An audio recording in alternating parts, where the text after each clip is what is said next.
you everyone for coming and waiting patiently as we get this all worked out.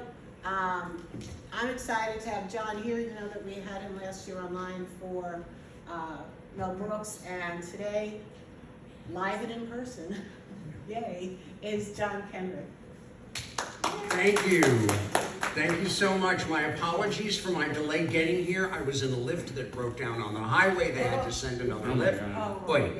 But it is so wonderful to see you in person. It's good to be in person. Isn't it nice? And today to talk about one remarkable human being, Robin Williams. I don't know if you do, but I remember when I first experienced him, it's when he showed up on Happy Days as Mork. And the next day, everybody at school, I was a school kid then, was talking about who was this nutcase who was on the Happy Days last night. He was hilarious. And sure enough, it led to his own series and all the stardom that followed. I had actually met him before any of that happened, and I'll tell you about that as we get to it. I call this talk Robin Williams, Reality, What a Concept. Ooh, did we lose it again?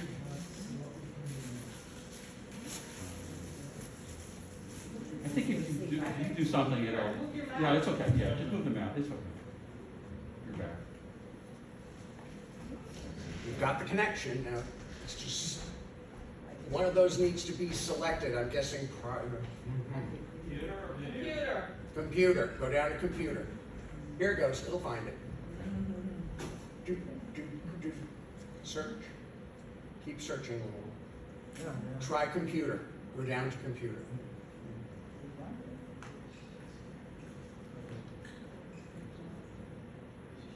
Yes. So I call it Reality, What a Concept. But really, this talk should be called Legalized Insanity. It took me a while to come across a clip of this quote when Robin was interviewed on TV by James Lipton, and he had this to say. Oh, I may have to adjust the volume. When Mike Myers was here a few weeks ago, he spoke very eloquently and hilariously in praise of what he calls silly. There's a phrase you've used on a number of occasions to make us understand you, and that phrase is legalized insanity. Yes. Not that we need to ask now. It may be superfluous, but what is legalized insanity? Well,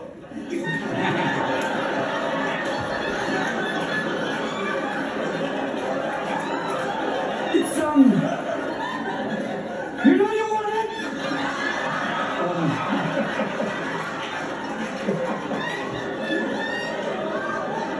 I think that's one example. boy, is that a fine example When of legalized insanity. Robin's story begins in 1951. I was not yet around quite yet, so let me take a look at what the world was like. Patti Page had the #1 song hit that year. I was waltzing with my darling to the Tennessee Waltz. The Academy Award-winning film that year was all about Eve, Betty Davis, and Baxter battling for stardom on Broadway. On Broadway, the big hit that year was The King and I with Yul Brynner and Gertrude Lawrence. On television, the big hit was I Love Lucy, a show which we still love to this day.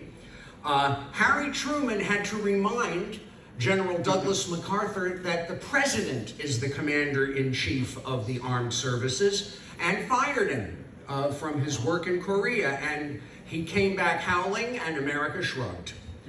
And each of these extraordinary people was born in 1951. Maybe you can help me name them. Does anyone recognize this actress? Television star, Broadway star, Jane Seymour. Next, comedian and former U.S. Senator, Al Franken. Coochie Coochie. Charo, yes, if you were around in the 60s, you remember Charo. Angelica Houston. Kurt Russell, former Disney child star. Rush Limbaugh. Next, Sally Ride, the astronaut, and John Boy himself. the wonderful Richard Thomas. And Robin McLaurin Williams, now there's a good Irish Catholic name for you, was born July 21st of that year in Chicago. His dad, Rob, was an executive with the Ford Motor Company. He was a Midwesterner, and he was a drinker. Now keep in mind, back in the 50s, in that era, that doesn't mean he was in any way an alcoholic. It means that on Friday night, when he came home, he started the scotch, and it ended sometime on Saturday so he could recover by Sunday, which was the way people drank at that time. His mom, Lori, was a Southerner who loved jokes. So the beginning of his sense of humor comes from his mother. She taught him a couple when he was a kid. The ones he remembers are these. Spider crawling on the wall, ain't you got no sense at all? Don't you know the wall's been plastered? Get off the wall, you little spider. And that kind of word game would feed into his comedy over the years. I love you in blue, I love you in red, but most of all, I love you in blue. Harmless but fun, and he was an intelligent enough child to get it. He was the perfect little Catholic boy. I know what that was like. I was one too. Shy, totally obedient, did whatever you told him to. They moved often because of the Ford Company's needs from different, not just to different neighborhoods, but to different parts of the country. He was undersized all his life, so he used humor as a defense and also used athletic ability as a defense. He shared one interest with his dad. On Friday night, when Dad came home and the scotch was opened, he would settle in with his dad and watch the late night talk show, The Tonight Show. And there he would see people like Jonathan Winters and Danny Kaye. They became his heroes. Jonathan Winters in particular, that insane improvisational comedy that was uniquely his in the 1950s, that became like a drug for Robin. Here he is years later with his friend David Letterman talking about that. And I was reading about you and your father. Watching him. Tell that story because It's sweet because my dad was, a sweet man, but not the easiest laugh. And Jonathan came on the old Tonight Show with Jack Parker. Are you allowed to say Tonight Show? Mm-hmm. Okay. Jonathan came out wearing a pit helmet, and Jack said, "What are you, John?" He said, "I'm a great white hunter." And Jack said, "What do you hunt?" He said, "I hunt mainly squirrels." And he said, "How do you do that?" "I aim for the little nuts." And he said, my father just went, "Oh!" And I went, "Who is this man?" Yeah. He made the great white father laugh. And you became friends with the man. Oh, it was and he was wonderful on to be your with show. him. I think hanging out with him was amazing. I would see him do kind of amazing things. So one time he had a handicapped parking sticker. And he parked in a handicapped parking space, and a woman came up and said, "You don't look handicapped to me." And Jonathan went, "Madam, can you see inside my mind?" My favorite one-liner of Jonathan's, he did this one, and there's very few one-liners you can say about Johnny, but he did this great routine. He said, "Have you ever undressed in front of a dog?" And then he did the dog like... That's what even Buddha would go, good line. And He attended the very prestigious Detroit Country Day School during his high school years. There he excelled in sports. He was on the football team. He was on various athletic teams. I knew people in my high school who were on more than one athletic event, but I didn't know anyone who was in athletic events and on the speech and debate team. I was on the speech and debate team. We were the ones who the athletes used to laugh at. This was his home outside of Detroit. Yeah, Dad did well. Now, to make up for the fact that Mom and Dad were practically never there, they gave him the basement as his private play area. And he filled it with thousands upon thousands of toy soldiers. These were his obsession. Now, keep in mind, some of the most brilliant people of the 20th century were deeply into toy soldiers. That includes Winston Churchill. But those are people who were aiming for military or political careers. He's the only stand-up comedian I know who was obsessed with these things. In 1968, his dad quit the Ford Company and took a much better paying job with the First National Bank. Remember First National Bank? That's a while ago. And that meant moving across the country to San Francisco. This is the year of Haight-Ashbury, of the summer of love, when everything off the wall was flying on to San Francisco. And it was all happening there, the drugs, the music, the free love. And he landed in the middle of that while living in this mansion.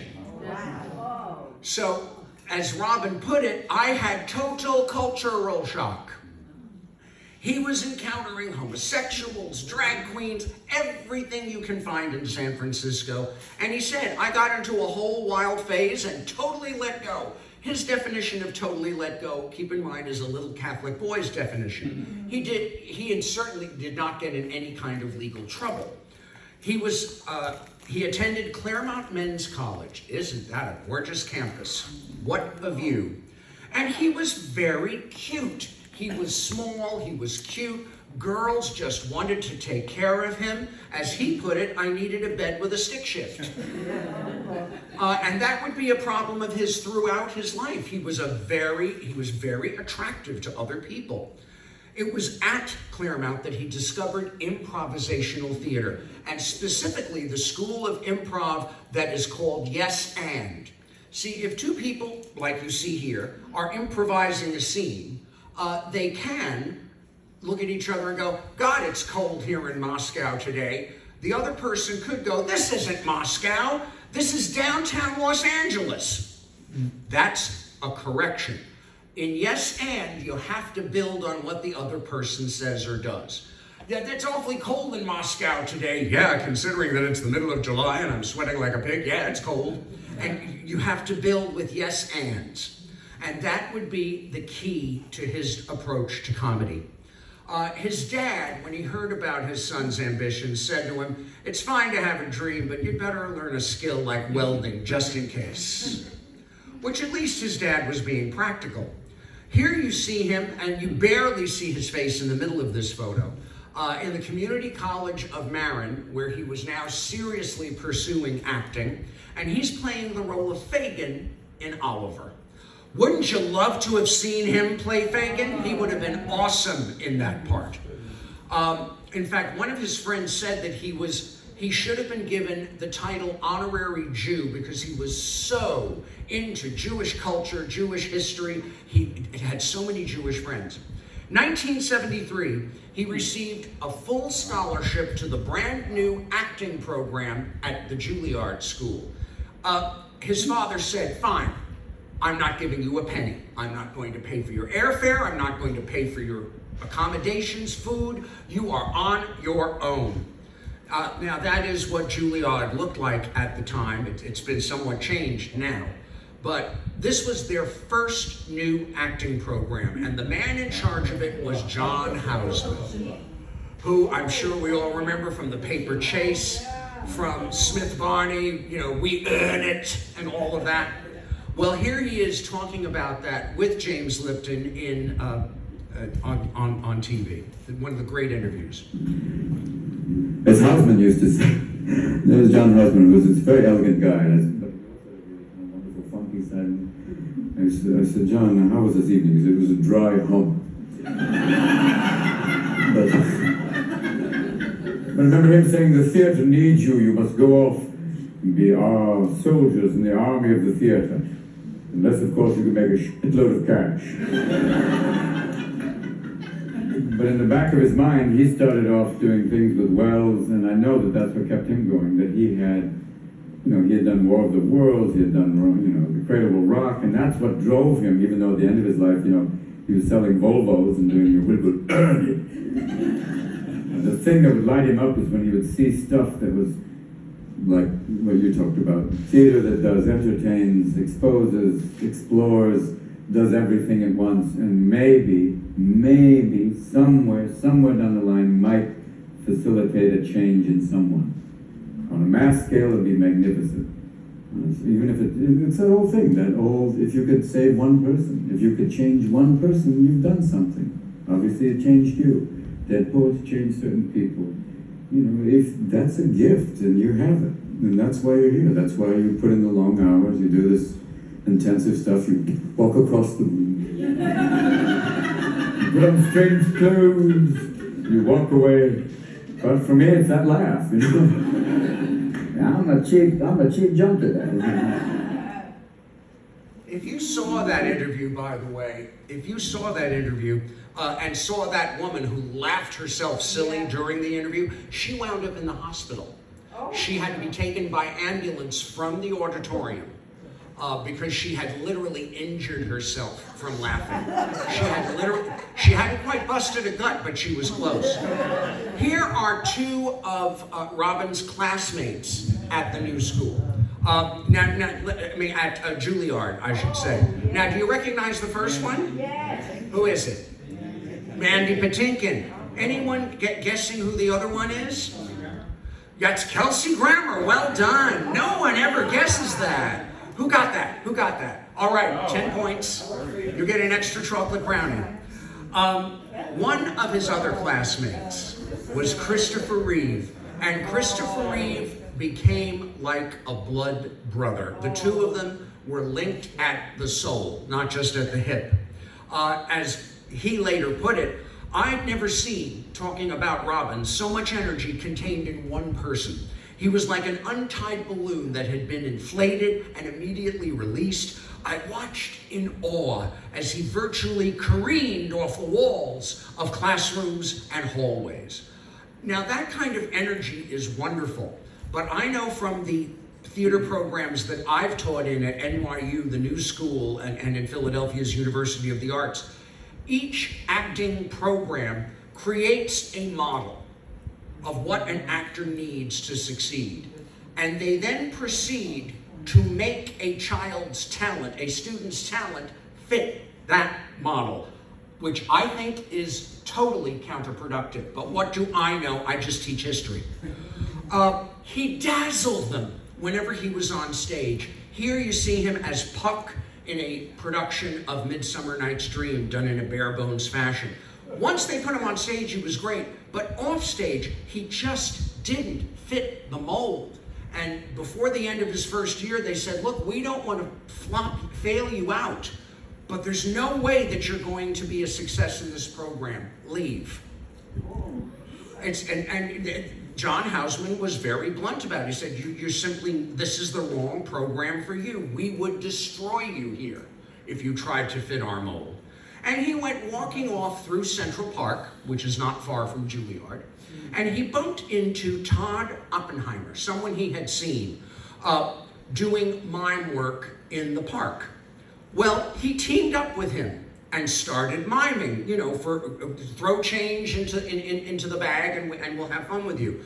And I was a kid in school visiting Central Park on a beautiful summer day, and suddenly these two creatures accosted me.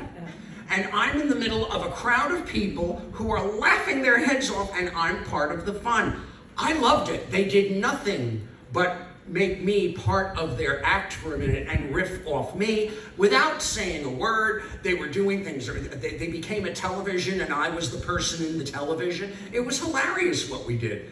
And I will never forget it. But I had no idea what their names were until they showed up on a Live at 5 report, of this great, routine that goes on in Central Park. Yeah, I was like, Mom, those are the ones I told you about. And she's like, yeah, sure, I really believe that. She never believes. She never believes. When I was working on Damn Yankees with Jerry Lewis, she said, yeah, you're working on that, John. Right. Then when I got her to the opening night of the national tour, suddenly she believed. Oh, well.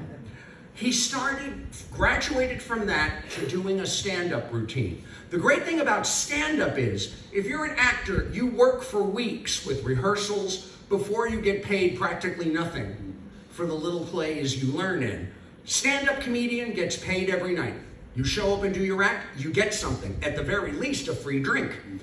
And he was soon earning $25 a night. And back then, that spelled independence. It meant he could have a roof over his head, he could have food in his belly. He could stand there on stage, and he didn't tell standard jokes. He created characters. He built situations. He became a homeless person who's out to control the world. Whatever it was that he thought would be funny. Now, at that time, the two leading figures in American stand-up comedy were Richard Pryor and George Carlin. Each of them had a very distinctive voice, and that means very distinctive content. What Richard Pryor did was nothing like what George Carlin did, and yet they were both incredibly funny, both incredibly popular. The secret for any comedian is to find your unique niche, what you and your personality can bring to comedy, and let that speak for you. While finding that voice, he met a beautiful dancer named Valerie Velarde. In 1976, hoping for better professional breaks, they both moved to LA.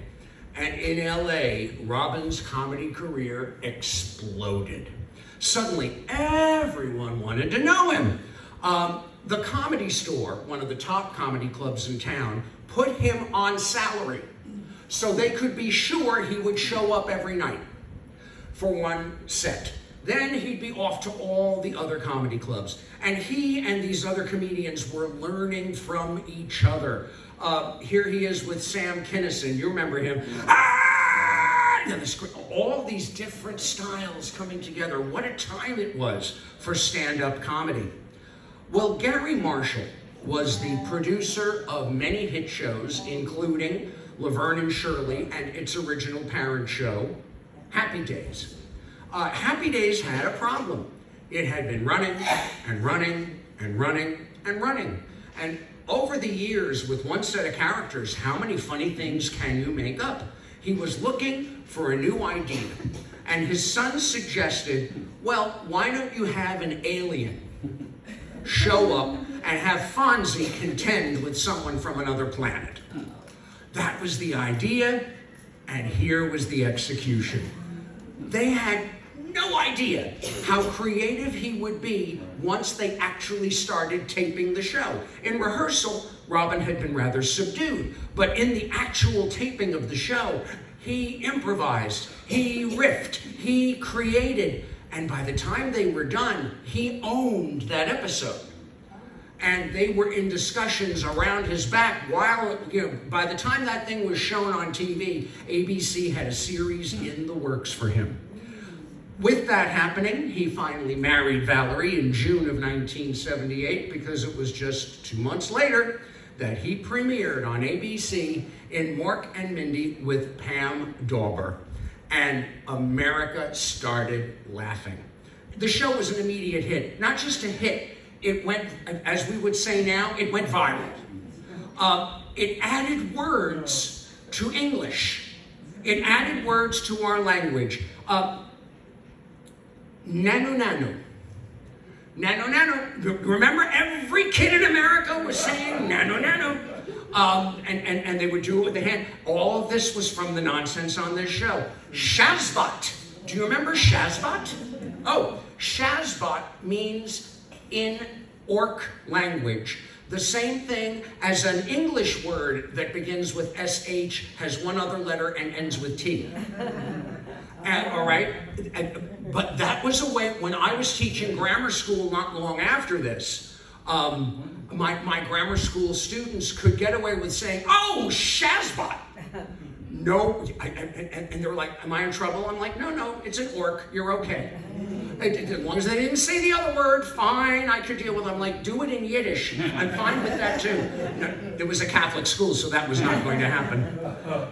Now, Mindy is in love with Mork from the words Get Set. Mork comes from a planet like Vulcan, if you're a Star Trek fan, where emotion is forbidden and unknown. And she unleashes his emotions. And this is what happens. I'm getting to you, aren't I? Not this fella. Come on, Morgie, open up the door. Let us just show Mindy where you tucked away all those little emotions. Mayday! All systems overload! Fall back defense line B. Prepare for assault system. You show me yours, I'll show you mine. Never!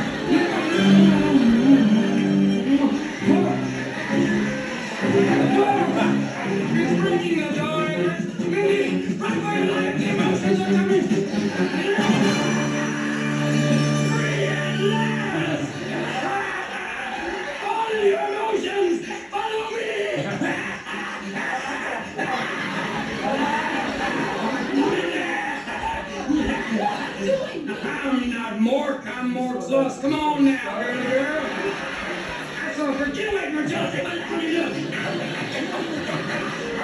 Don't hurt him. He is a rat. Okay, please. All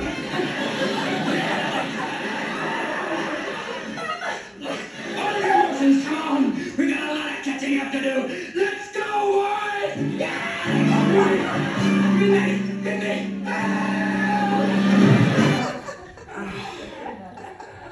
Eventually, of course, Mork and Mindy married, but that's hardly the end of anything because the possibilities are tremendous. A human married to an alien, actively in touch with his old planet. But that first season, the show was #1. A brand new series taking that spot. And my students never have understood, by the time I was teaching college, what it meant to be on the cover of Time magazine. You knew you had arrived. You knew you mattered in world culture if you showed up on the cover of Time magazine.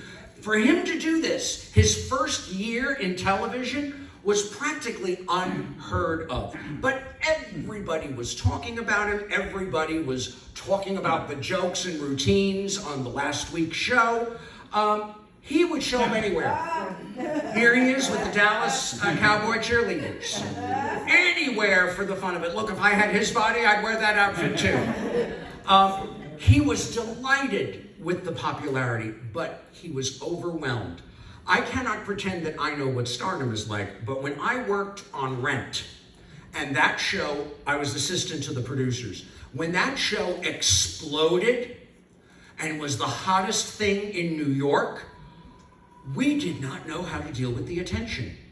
I was a person in a committed relationship. I had people throwing themselves at me, offering themselves to me in exchange for tickets to the show. I'm like, no, I don't do, I'm the producer's assistant. You can't get tickets from me. Wrong person. Go sleep with someone in the box office. I'm spoken for. Women, booze, cocaine, which became his nemesis. All were just thrown. They welcomed him in the room with these things, wherever he went.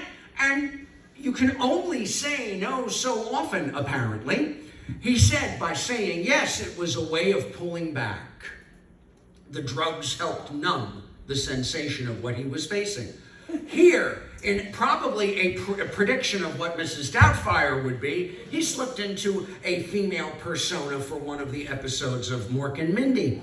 The cast did their best to cover for his drug and alcohol use, which was beginning to affect his performances. They kept the show going, but ABC was not happy. They changed the producers, they changed the writers, and they started, this is what, network executives are a new kind of stupid. They find something that works and they start trying to fix it. It needed no fixing, and the fixing just made things go downhill. The ratings began to slip. They blamed it on Robin. They could have blamed it on the fact that they kept taking away the people that he worked best with. 1980, between seasons, he starred in his first feature film, the musical Popeye. If you've never seen it, you might want to keep it that way. It is not, Robin is, he's fine as Popeye. He's got all of that in there. But the movie itself is drab, and I would not call it a great film. I'm sorry, guys, not a great film. On March 5th of 1982, something that most people don't know, he spent a couple of hours in a hotel room with John Belushi doing cocaine and talking and hanging out. And then he left because he had somewhere to go. And then the next morning, he opened up the newspaper to find out that John Belushi had been found dead in that room. And he said, when someone like him takes the cab, it wises your ass up real quick. And so for the first of several times, Robin tried, to go clean. And it would be an uneven ride for him. Think about the nervous energy in that brain. It was something, he was self-medicating is what he was doing. The fourth season of Mork and Mindy, they decided to have a baby.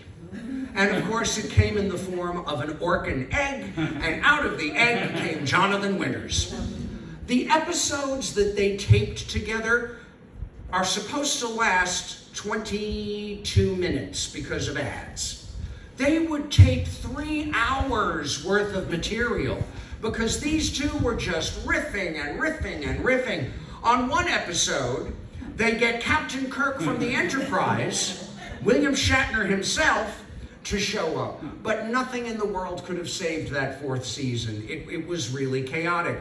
The show was in 60th place, which is about as low as you can go on the national scale. And so, onward, it's time for something new. It was the end of Mork and Mindy. He returned to club performing with a vengeance. Here he is in San Francisco, and he is not only informing the room that he is about to become a father, it's the first time his mother, who is sitting in the audience, has been given any clue. You won't see her, but this is how he let his mom know there was going to be a grandchild. It's all right. Strange beast it is. We all know the ultimate purpose. All of Mr. Happy's exploits. Babies. It's strange that the male of the species, as men, we spend 9 months trying to get out of the womb, the rest of our life trying to get right back in. How does one little sperm make past all that rubber? They must have it like the English war movies. The one sperm gets the diaphragm and goes, everybody else, over me, keep swimming, go on!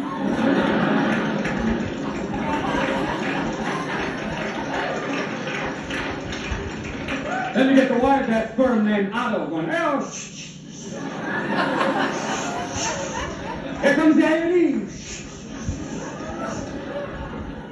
Finally, one breaks through all of that, breaks into the inner sanctum. There's the ovum going, hello, sailor. At this point, all of a sudden, Carl Sagan walks out and goes, as we peer out, past billions and billions of tiny seamen, wondering how one reaches its final mark, and fetus, don't fail me now. Praise, little baby going, ah, how wonderful. Suspended in there, you have your own pool. Always set at a wonderful temperature, whatever mom's feeling that day. How nice, very quiet. You have to send out for food, it's always womb service. No, I'm sorry, I tell you, it was there, I had to use it. All right, we're feeling your child's in it, just waiting. But how lucky can you be as a baby? As soon as you're born, boom, you come out. Are those 2 titties for me? Oh, yeah!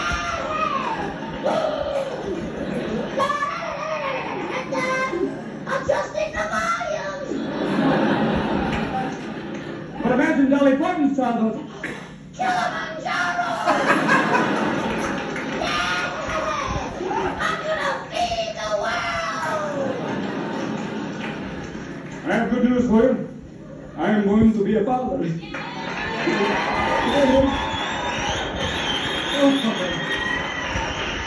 Hear that, boy? Yeah! He aims straight and true. I feel like William Tell now. I don't know who the mother is, but hey! No, of course, wonderful. I have to take these little classes now, Le Mans classes. I'm taking a new one called Le Mans.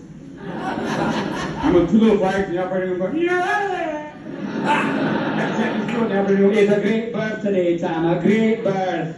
Look at the placenta there, Bill, it's going to be a great thing. They're cutting the umbilical going to have a little fetus. It's not there, Bill. And you have the real fun of naming the child. Some people used to name their children out of the Bible. I plan to use the TV guide. Hey, Contact, Magnum, get in here, girls. Let's go. Actually, I think I'll name him. If it's a boy, I'll call him Christopher. Yes? Oh, there's a guy named, I bet your name's Chuck, isn't it? Right on, for sure. If it's a little girl, I'll call her Christina. Oh, Christiana, that way she could write a book called Daddy Dearest. It's all right. 1982, he had success in the movie The World According to Garp. What a great novel, what a fun movie. Of course, the movie wound up belonging to John Lithgow. in his performance as a transsexual. He was just breathtaking in it. But it was the first Robin's hits on the big screen. After that came Moscow on the Hudson, a movie I loved. He is a Russian emigre coming to New York, to America for the first time. When he goes into his first American supermarket, walks up to a person and says, "Where is the queue for coffee?" He's used to waiting online for everything. "Oh, coffee is aisle 6. And he walks to aisle 6 and sees 3,000 different kinds of coffees and just collapses out of sheer just overwhelmed by what he sees. 1983, his baby was born. He did not name him Christian. He named him Zachary. And Zach became the most loving factor in his life for the rest of his life. They were utterly devoted to each other, as he was devoted to all his children in time. 1984, he hosted Saturday Night Live. Oh, the talent that was sharing that show at the time with Eddie Murphy and Joe Piscopo. 1985, he teamed up with these two to do the first ever comic relief. That's who over there? Billy Crystal, and of course, Whoopi Goldberg. She was smaller then. So was Billy, and so was Robin. But they raised $2.5 million for the homeless, and they proceeded to raise millions more in the years that followed with several editions. Some of the best all-star comedy seen on cable television. Now, here you see him with his wife, and his wife is there, and over here is the babysitter his wife hired. What is it about people with babysitters? I don't get that. My father never looked at my babysitters, and they were actually, some of them, quite attractive young ladies. I think because he knew that my mother, being a Sicilian American, knew where the knives were. Valerie hired Marcia Garces to serve as their nanny, to be the nanny. Well, she wound up being promoted to serve as his assistant on one of his comedy tours, by the end of which Valerie was filing for divorce. He said, "Ah, yes, divorce," from the Latin word meaning to rip out a man's genitals through his wallet. 1987, oh, they finally found a film role that used Robin's talents. Good Morning Vietnam, based on the true story of a military radio disc jockey who served in Vietnam during the war. They did endless retakes to revise and perfect his ad-libs, because he was ad-libbing all over the place. It earned over $120 million at the box office. It's earned far more in home video over the years. Here's just a bit.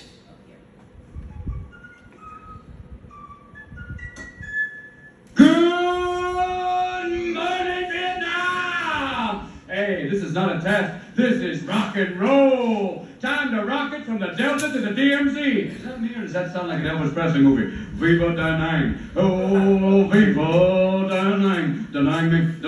Why don't they get a rope and hang me? Hey, it's a little too early for being that loud. Hey, too late. It's 0600. What's the O stand for? Oh my God, it's early. Speaking of early, how about that Cro-Magnon Marty Private? Thank you, Marty, for silky smooth sound. Make me sound like Peggy Lee. Good morning, Vietnam. What the heck is that supposed to mean? I don't know, Lieutenant. I guess it means good morning, Vietnam. Who gave anyone permission to program modern music? Freddie and the Dreamers. It's the wrong speed. We've got it on the wrong speed. For those of you who are recovering from a hangover, that's going to sound just right. Let's put it right back down here. Let's try a little faster. See if that picks it up a little bit. Let's get up on 17. Those pilots are coming. I really like the music. I really like the music. I really like the music. Oh, still a bad song. Hey, wait a minute. Let's try something. Let's play this backwards and see if it gets any better. Look, this new bit. Ready as the devil. Look, this new bit. Ready as the devil. Picture a man going on a journey beyond sight and sound. He's left Crete. He's entered the demilitarized zone.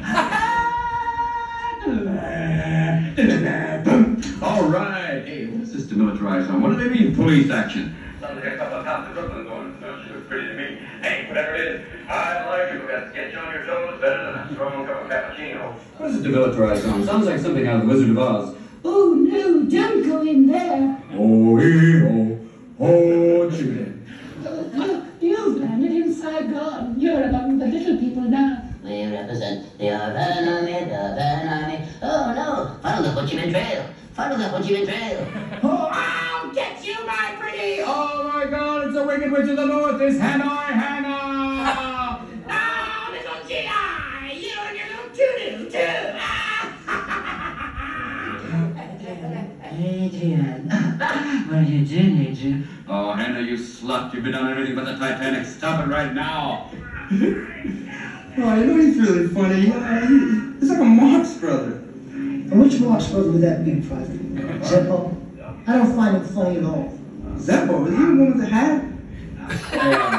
What's your name? My name's Roosevelt Roosevelt. Roosevelt, what town are you stationed in? I'm stationed in Poontang. Well, thank you, Roosevelt. What's the weather like out there? It's hot. Damn hot. Real hot. Hotter than this is my shorts. I can cook things in it. Little crash pot cooking. Well, can you tell me what it feels like? Fool, and it's hot. I told you again. When you're born on the sun, it's damn hot. You can get a little thing. I saw it so damn hot. I saw those little guys in the orange robe burst into flames. It's that hot. You know what I'm talking about. What do you think it's going to be like tonight? It's going to be hot and wet. That's nice if you're with a lady, but it ain't no good if you're in the jungle. Thank you, Roosevelt. Here's a song coming your way right now. Nowhere to Run To by Martha and the Vandellas. Yes! Hey, you know what I mean.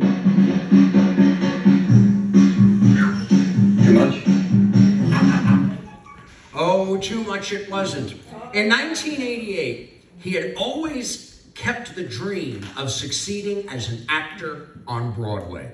So he teamed up with Steve Martin in a production of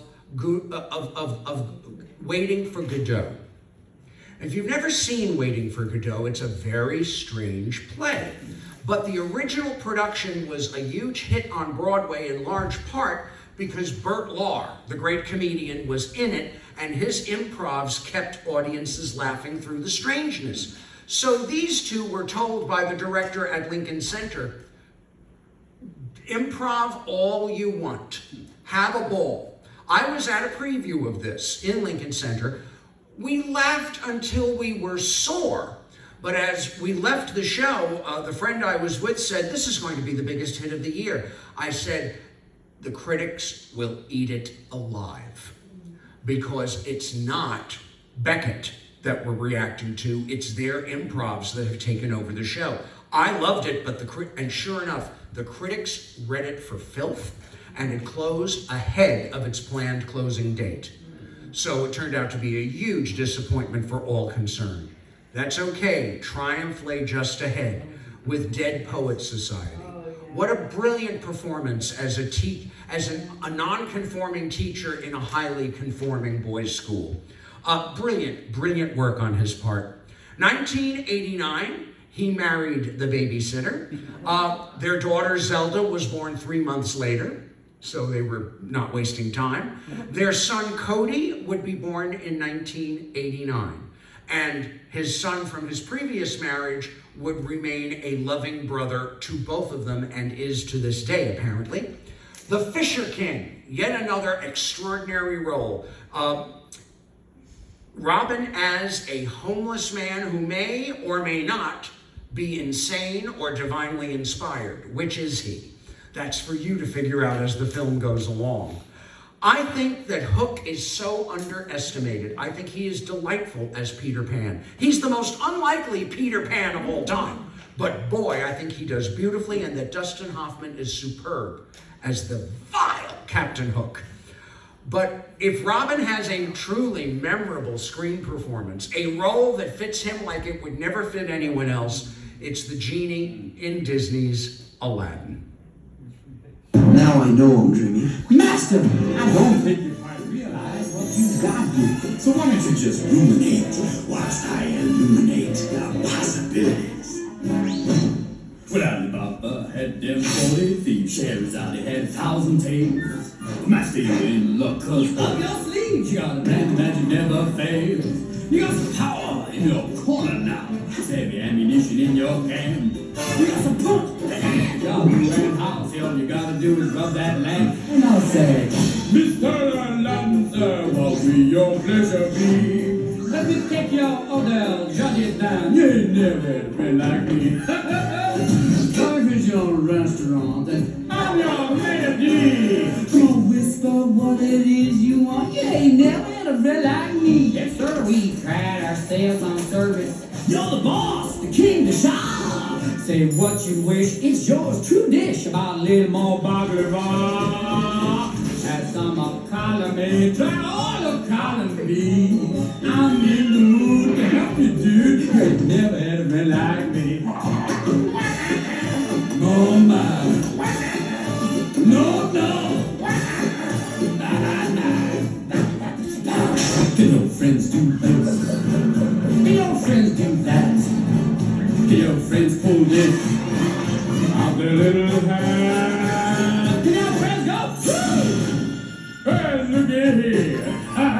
Can your friends go abracadabra? Let it rip and then make the sucker get something. That's how you did this. Like don't body line. With the hands on your feet, that's bad. You got me born out of tree ass. Certified. You got a gene boy trying to fan. To help you out, so what you wish I really want to know. You got this, that's 3 miles long, no doubt. Well, all you gotta do is rub it slow and oh, Mr. Aladdin, sir, have a top 2 or 3. I'm on the job. Day nabob. You ain't never had a friend, never had a friend. You ain't never had a friend, never had a friend. You ain't never had a friend.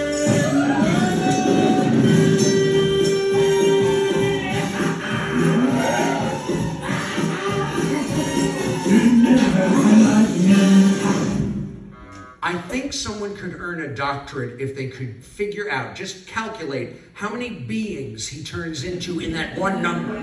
It's astounding. 1993, he turned into a being who remains treasured by the world, Mrs. Doubtfire. Oh yes, puppet, Mrs. Doubtfire.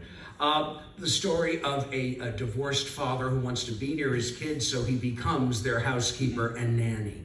But one of the more memorable scenes in it has a friend of mine, Harvey Fierstein, playing Robin's brother. He's an expert on makeup, and he's going to help him turn into someone his wife won't recognize.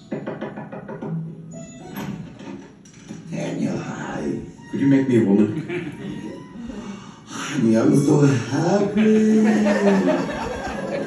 I know you don't understand. Is this gonna hurt? Don't whine, just relax. Are you sure? Just remember, pain is beauty. Okay, here we go. Take a deep breath. Instant eyelid. Wow. And you never see the strings will be under the whip. The man has 5 o'clock shadow at 8:30 a.m. and you're worried about strings? All right, we'll start with makeup. I'm not gonna wax. Don't worry, we'll just lightly spackle. Sorry, sons. You look like a mother. I'm ready for my close-up, Mr. Demir. Okay, everyone. Let's pray. I hope you are using jungle rape because I need to only color I love. That is your name. God bless you. You know I'm feeling fabulous because I met this beautiful human. Every night is like the bake of pigs. I can't lie to you. It's beautiful with him. I don't know. This will scare the children. Do you think so? I don't know. Maybe this was too much for them. I think we have to go to the next level. Latex. Oh, it was such a shocker. I should never buy goodness from a mall. It's so chewy. No, I feel like Barbara, this is not working. You know this isn't working, but don't worry, it's a work in progress, and you're my brother. I will never let you be embarrassed. God bless you. I think we're gonna have to do the entire face. But look at this nice thing that we have here. Matchmaker. Find me a find, catch me a catch.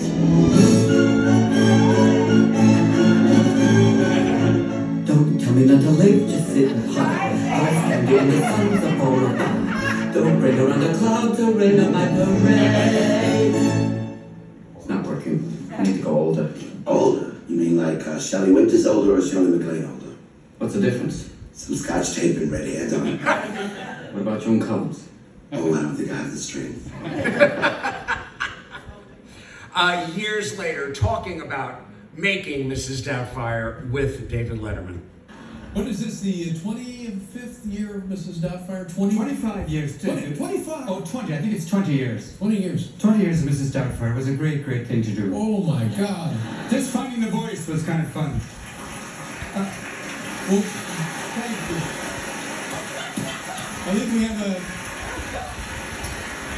There she is. There she is. A lovely full-figured gal, kind of like a Scottish pinata, really. Finding the voice was the hardest part, because initially I made her sound like Margaret Thatcher, and that would probably scare the hell out of children. Go to bed, Chandler, I'm going to fire a cruise missile, don't be afraid. But one time I had a wonderful thing. I got to dress up as her, and we were shooting in San Francisco, and I walked into the sex shop. And I went up to the counter and went, "Excuse me, that double-headed dildo behind the counter there. Can you have one without so many veins? And possibly, do you have any scented lubricants?" And I could see this poor guy going, "Oh, wow!" Then he saw it was me, he said, "Robin, you asked, get out of here." Whoa, buddy. Now listen, I can't tell you how happy...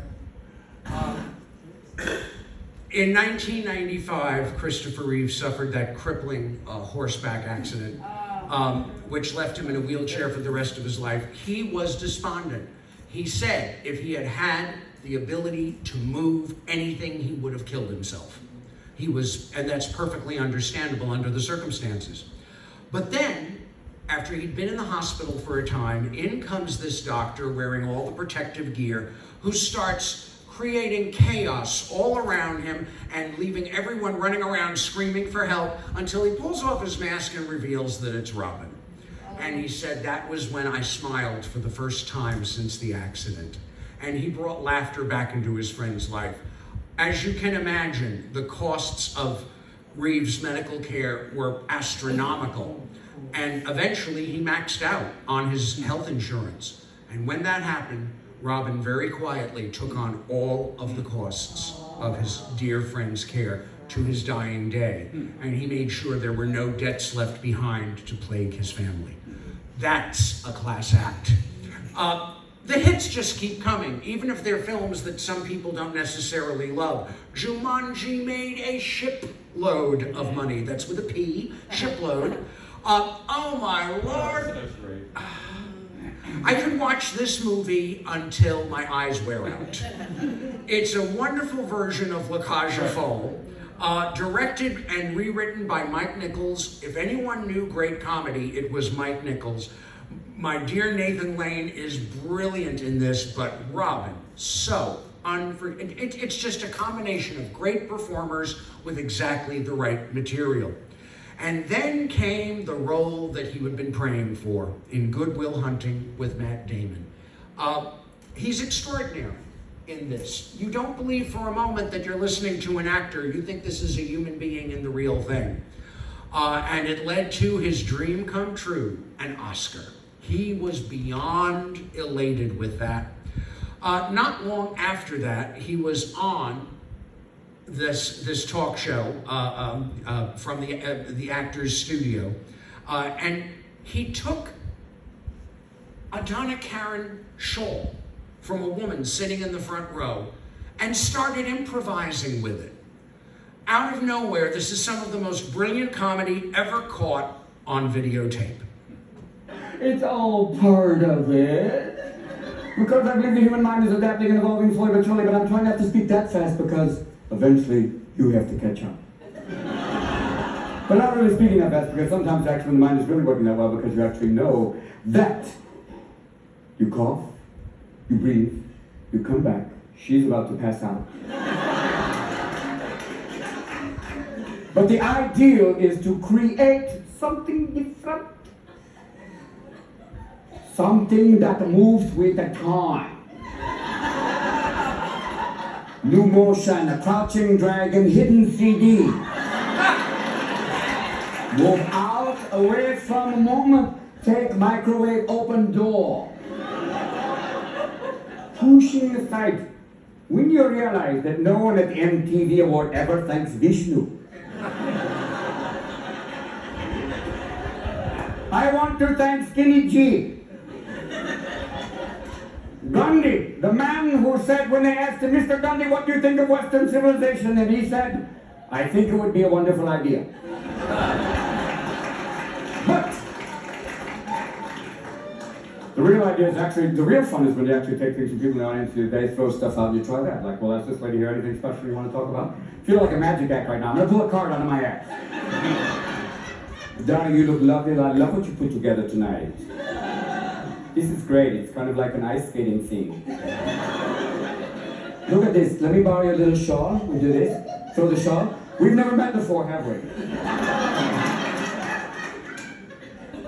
I came to Bombay last year.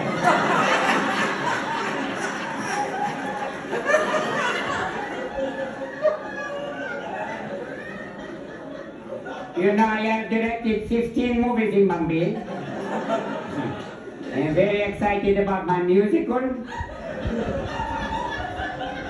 It is a lovely musical called Who's Sorry Now? I have written these magical things and I do them all now, and I have said that my other one is Bindi Bindi Bindi Bo and Tika Tika Tika Tat.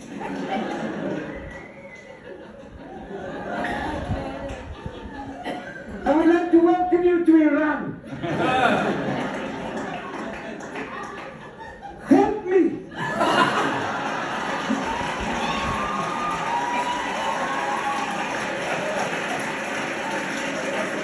Help me now. Don't tell them I talk to you.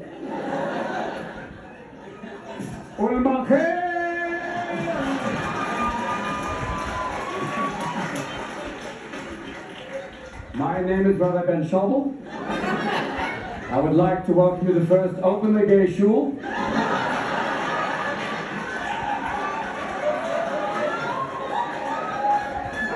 Why is tonight different from all others?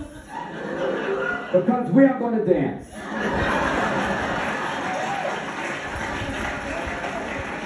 We are going to dance like the tradition.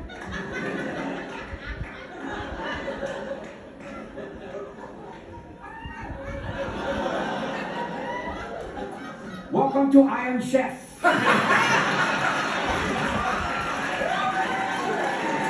First of all, tonight we are going to cook octopus balls. As you know, there are 8 legs, so you get 4 sets of balls. You cook them up. Not be afraid to do the balls. I'll cook them up and put them on as high. I warn you, don't try this at home. First of all, you have to find them, which is so hard.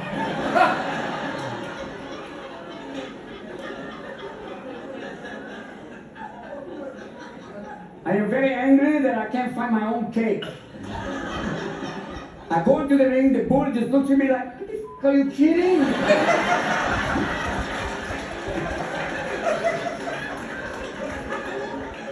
Don't come in the ring with a Donna Karen style. What are you, nuts?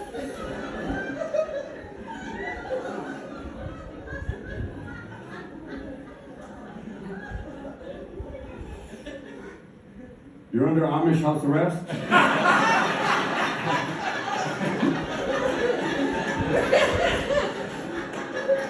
It's like the old joke, you know what a guy with his hand in a horse's ass is? An Amish mechanic.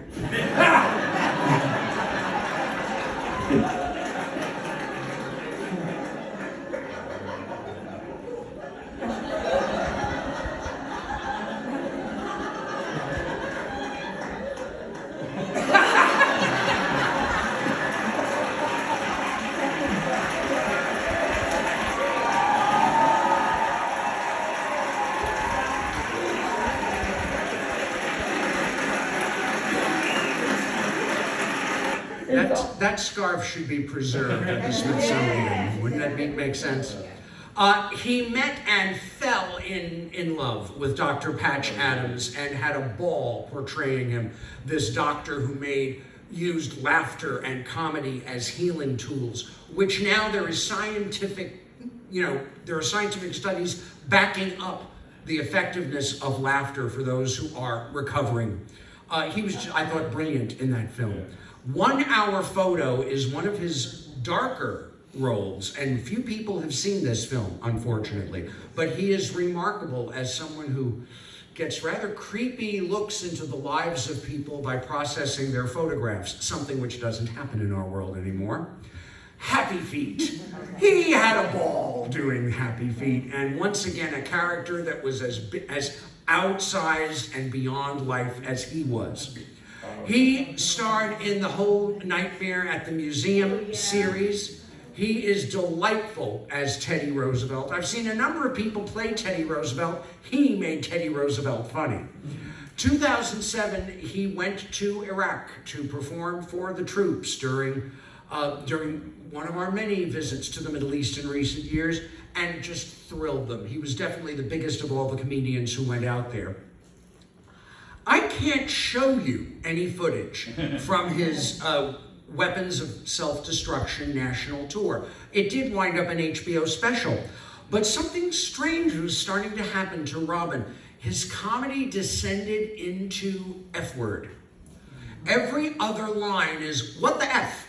What the F? How the F do you effing do this to those effing F? And when that just struck, that had never been his style. He certainly used his share of obscenity, but something was not quite the same. But he still came out with some memorable lines like the Second Amendment says we have the right to bear arms, not to bear artillery. He divorced in 2010. The following year, One More Shot at Broadway, a play entitled Bengal Tiger at the Baghdad Zoo. It's a tiger at the Baghdad Zoo after we have attacked Baghdad. It's in a ruined cage, so to prevent it from eating any US soldiers, the soldiers shoot it dead. And he is eventually, after being the tiger, he is the ghost of that tiger. He had such hopes for this show.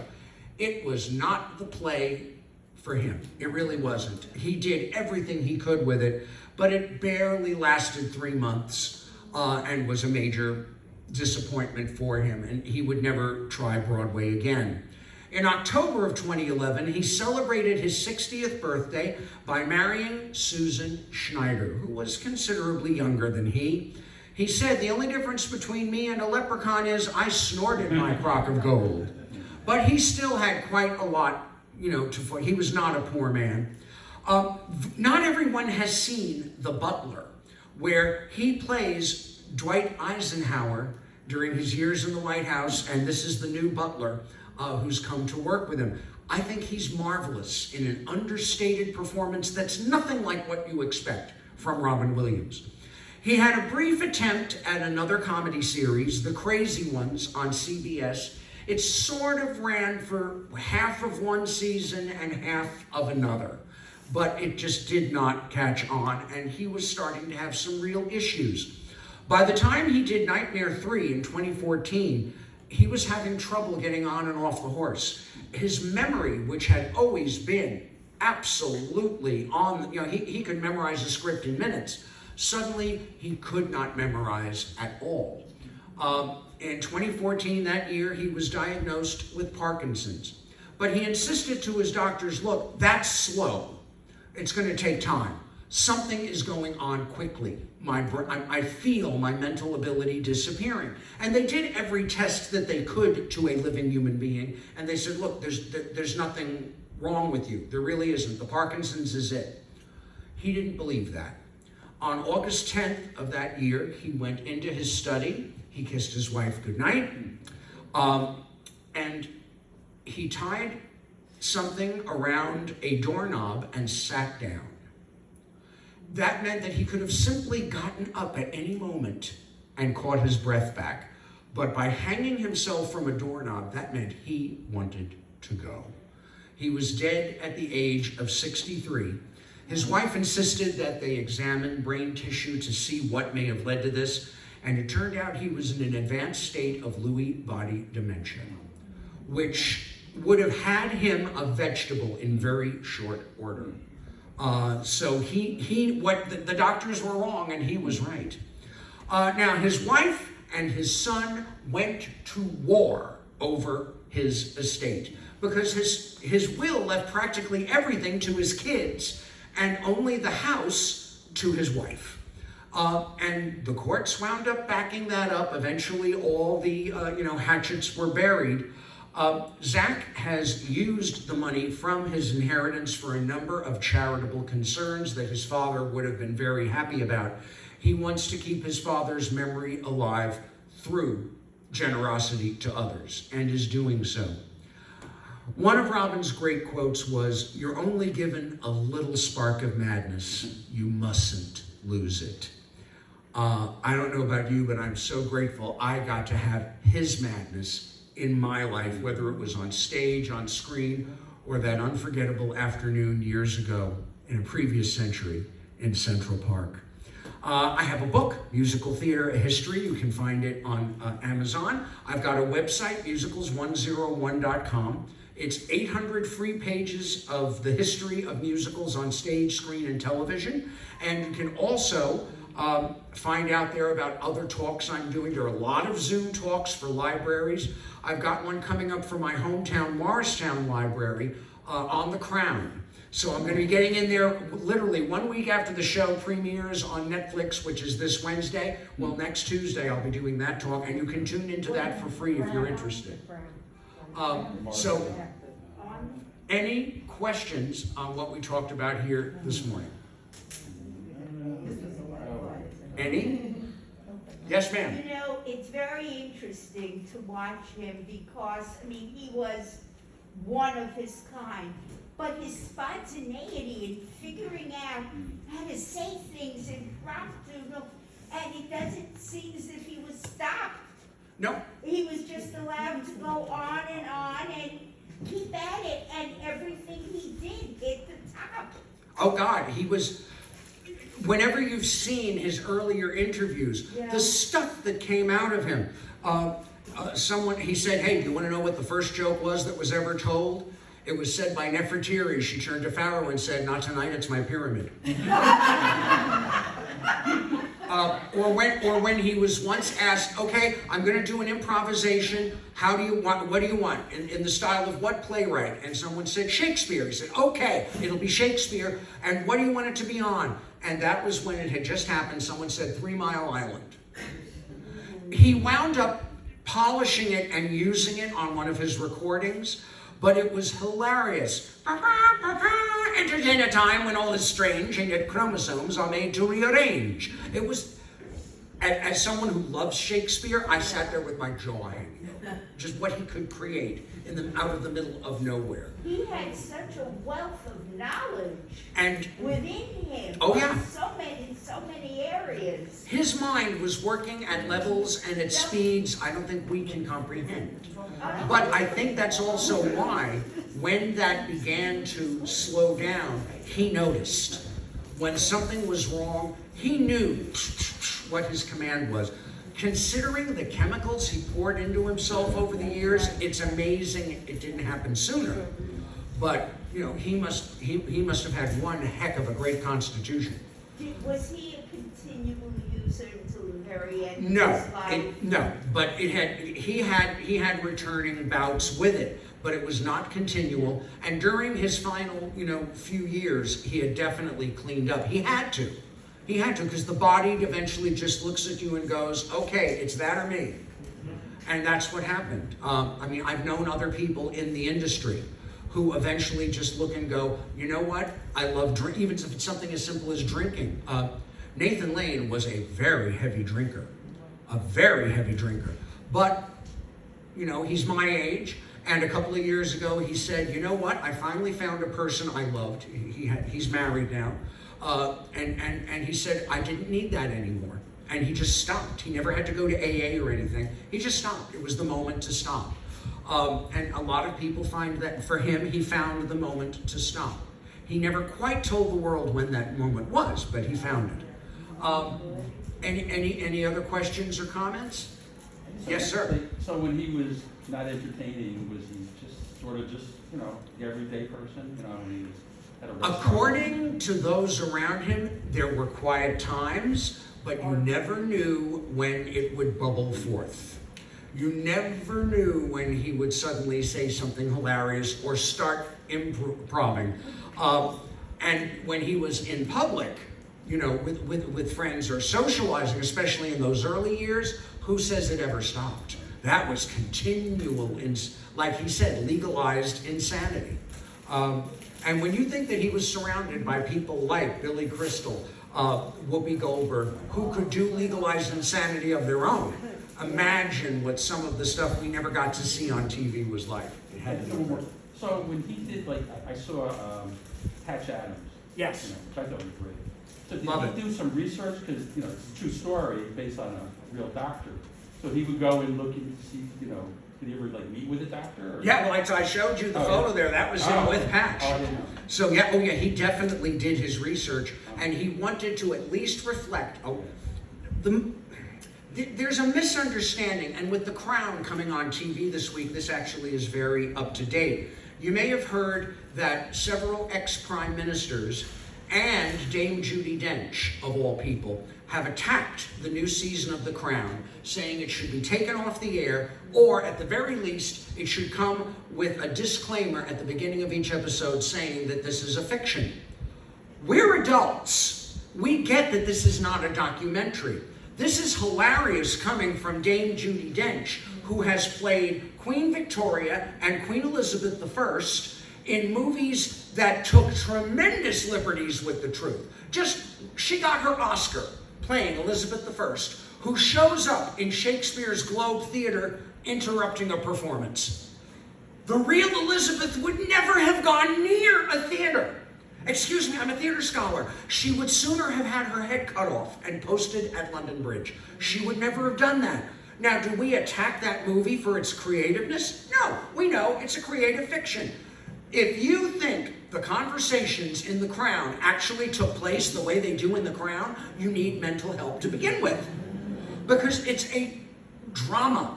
It's a historical drama. And a historical drama makes it up. Think of the best historical drama you've ever seen. The Lion in Winter,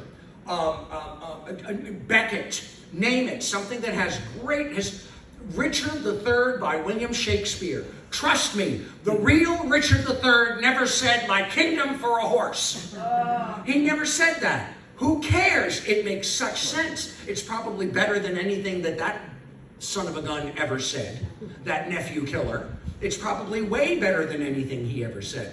Do we say there should be a disclaimer on every performance of Shakespeare's history plays? No.